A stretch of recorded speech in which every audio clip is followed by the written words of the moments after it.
একবার চিন্তা করে দেখুন তো, এরকম অসম্ভব সুন্দর একটা গ্রামীণ মেঠো রাস্তা, যার দুপাশে সারি সারি শত শত খেজুর গাছ, মাঝে মধ্যে মাথা উঁচু করে দাঁড়িয়ে থাকা এই তাল গাছগুলি, আবার কোথাও সমুদ্রের পাড়ের এই জাউ গাছ, রাস্তার দুপাশে রয়েছে এরকম সুন্দর সিমের মাচা, বিভিন্ন রকমের শাকসবজি, এক পাশে এরকম ধান ক্ষেত, এবং ধান ক্ষেতের মাঝখান দিয়েও দাঁড়িয়ে আছে অসংখ্য খেজুর গাছ, আর ঠিক অন্য পাশে বিশাল নীল সমুদ্র সৈকত। এক জায়গায় যদি গ্রামের সৌন্দর্য, এরকম সুন্দরবনের ফিল, গুলিয়াখালী সমুদ্র সৈকতের এরকম আর খোলা সমুদ্রের অনুভূতি সব একসাথে পাওয়া যায়, তাহলে কেমন লাগবে বলুন তো?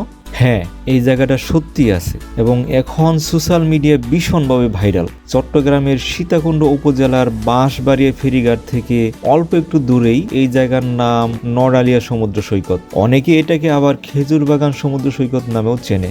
আজকের এই ভিডিওতে আমরা দেখব এই জায়গার সুন্দর রাস্তা, প্রকৃতির সৌন্দর্য, সমুদ্র, খাল, মিনি সুন্দরবনের পরিবেশ, সবকিছুই। সাথে আছি আমি মুস্তফা কামাল, আর আপনারা দেখছেন জার্নি অফ মুস্তফা। তো চলুন আর কথা না বাড়িয়ে শুরু করা যাক আজকের ভিডিও।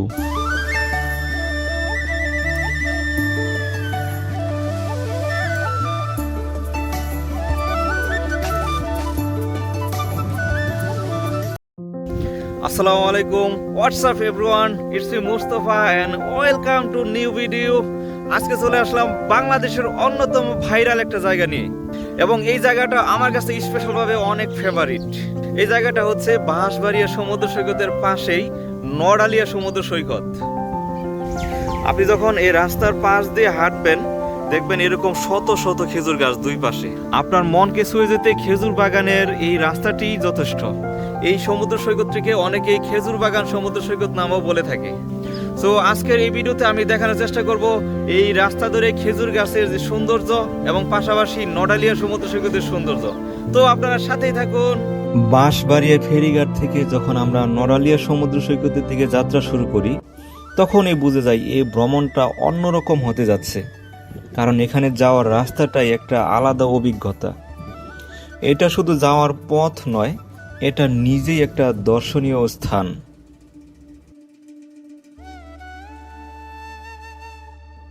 রাস্তার দুপাশে সাজানো শত শত খেজুর গাছ, তার ফাঁকে ফাঁকে এরকম তাল গাছ, আর কোথাও কোথাও সমুদ্রের পাড়ের এই জাউ গাছগুলি। এই গাছগুলোর ছায়া আর সমুদ্রের হালকা বাতাস মনটা একদম শান্ত করে দেয়।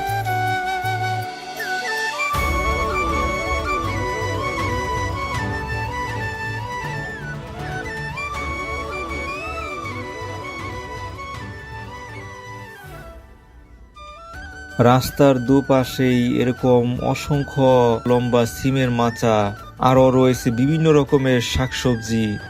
একপাশে চোখে পড়ে গ্রামের চিরচেনা ধান ক্ষেত, এবং সেই ধান ক্ষেতের মাঝখান দিয়েও রয়েছে অসংখ্য খেজুর গাছ, আর ঠিক পাশেই খোলা সমুদ্র, ঢেউয়ের শব্দ, লবণাক্ত বাতাস আর বিশাল আকাশ, সব মিলিয়ে একটা অসাধারণ অনুভূতি। এই রাস্তায় হাঁটতে হাঁটতে মনে হয় যেন শহরের সব ব্যস্ততা অনেক পেছনে ফেলে এসেছি। চারপাশে শুধু প্রকৃতি, শান্তি আর প্রশান্তি।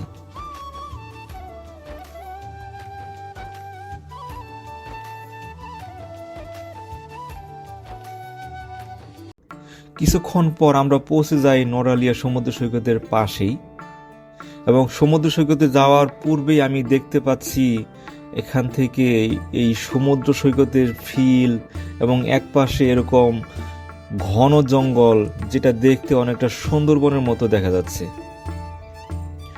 সমুদ্রের পাড়ে গিয়ে দেখলাম এক অন্যরকম অভিজ্ঞতা।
আরেক পাশে গেলে এরকম ভিন্ন রকম একটা অনুভূতি, মনে হবে যেন ছোটখাটো সুন্দরবনের ভেতর চলে এসেছি।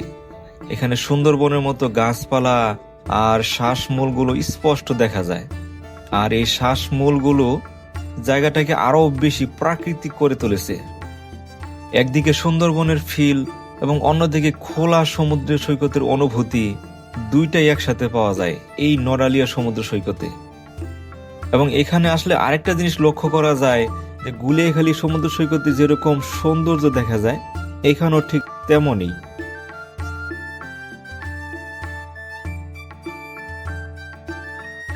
এটা দেখে গুলিয়াখালী সমুদ্র সৈকতের একটা ফিল পাওয়া যাচ্ছে এখান থেকে।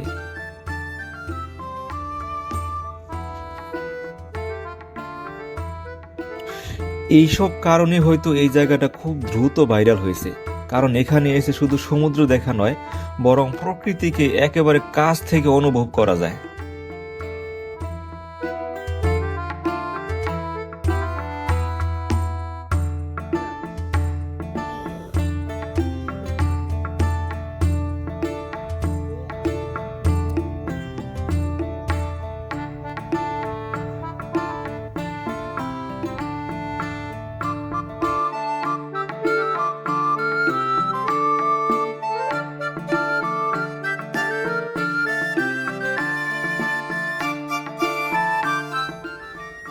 যারা গ্রাম ভালোবাসেন, যারা প্রকৃতির মাঝে কিছুটা সময় কাটাতে চান, আর যারা চান ভিড় হট্টগোল থেকে দূরে একটা শান্ত জায়গা এবং সুন্দর এরকম ক্যাম্পিং করার মতো সুন্দর একটা জায়গা, নিরিবিলি পরিবেশ, তাহলে এই নড়ালিয়া সমুদ্র সৈকত তাদের জন্য একটা দারুণ জায়গা।